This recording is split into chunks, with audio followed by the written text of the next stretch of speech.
Hi hello guys, இந்த வீடியோல எதை பத்தி பார்க்க போறோம் அப்படின்னு சொல்லி பார்த்தீங்கன்னா, இந்த வாரம் பவித்ராவுடைய பர்ஃபார்மன்ஸுக்கு ஒரு சில விஷயத்த ஜட்ஜஸ் ஸ்ரீனிவாசன் சார் சொல்லியிருக்காரு. இன்னும் கொஞ்சம் கத்துக்கணும் அப்படின்ற விஷயத்தையும் இது எதுக்கு சொன்னாரு, எதனால சொன்னாரு, அது மட்டும் இல்லாம டிஆர் சார் ஒரு விஷயத்த மென்ஷன் பண்ணியிருக்காருங்க.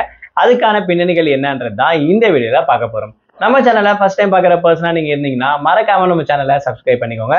அப்பதான் நான் அடுத்தடுத்து போடுற வீடியோக்கான நோட்டிபிகேஷன்ஸ் அண்ட் பாப்அப்ஸ் வந்து உங்களுக்கு கண்டினியூஸாக கிடைச்சிக்கிட்டே இருக்கும். அது மட்டும் இல்லாம இந்த வீடியோ பத்தி உங்களுக்கான கருத்துக்கள் ஏதாச்சும் இருந்துச்சுன்னா தாராளமா நீங்க கமெண்ட் பாக்ஸ்லயும் மென்ஷன் பண்ணலாங்க.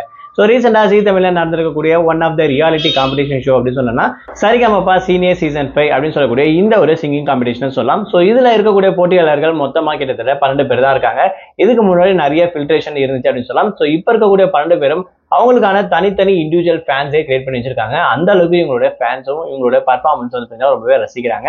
இவங்க அந்த அளவுக்கு பர்ஃபார்மன்ஸும் பண்ணிட்டு இருக்காங்கன்ற விஷயத்தை தாராளமா சொல்லலாங்க. ஸோ அந்த வகையில யார் தான் லாஸ்ட் அந்த 5 டிக்கெட்ஸ் வந்து பிடிக்க போறாங்க அப்படின்னு கூட ஆர்வம் நிறைய பேருக்குள்ள இருக்கு.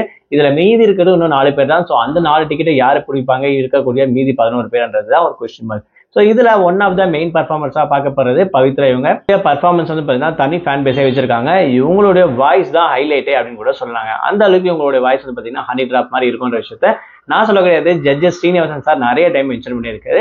அதே தான் இந்த வாட்டி வந்து பார்த்தீங்கன்னா மென்ஷன் பண்ணியிருப்பாரு. அதாவது முத்து பாட்டுல இருந்து பார்த்தீங்கன்னா ஒரு பாட்டு பாடியிருப்பாங்க. ஸோ அந்த பாட்டுக்கு வந்து பார்த்தீங்கன்னா உங்களோட வாய்ஸ் தான் ஹைலைட் அப்படின்ற விஷயத்த ஜட்ஜஸ் ஸ்ரீனிவாசன் சார் சொல்லியிருக்காரு. கண்டிப்பா இந்த ஒரு டேலண்ட் உங்களை அடுத்த லெவலுக்கு கொண்டு போகும் அப்படின்ற விஷயத்த பார்த்தீங்கன்னா அவர் வந்து மென்ஷன் பண்ணியிருப்பாரு.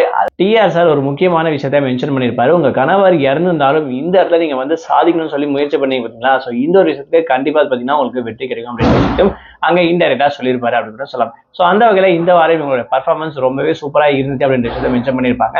ஸோ பவித்ராவுடைய ஃபேஸ் ரியாக்ஷன் பார்த்தீங்கன்னா கொஞ்சம் ஃபீலிங் ஆன மாதிரி இருந்தாங்க. அதுக்கப்புறம் இவங்க எல்லாருமே சுத்தி இருக்கவங்க சீரப் பண்ணதுக்கு அப்புறம் அவங்க நார்மல் மோடுக்கு வந்துட்டாங்க அப்படின்னு கூட சொல்லலாம். ஸோ அந்த வகையில இந்த வாரம் பவித்ராவுடைய பர்ஃபார்மன்ஸ் சூப்பரா இருக்கு அப்படின்னு மாதிரி நல்ல கமெண்ட்ஸ் தான் ஜட்ஜஸ் கிட்ட இருந்து வாங்கியிருக்காங்க. இதை பத்தி நீங்க என்ன நினைக்கிறீங்க, உங்களுடைய கமெண்ட்ஸ் என்னன்ற விஷயத்த மறக்காம கமெண்ட் பாக்ஸ்ல மென்ஷன் பண்ணுங்க.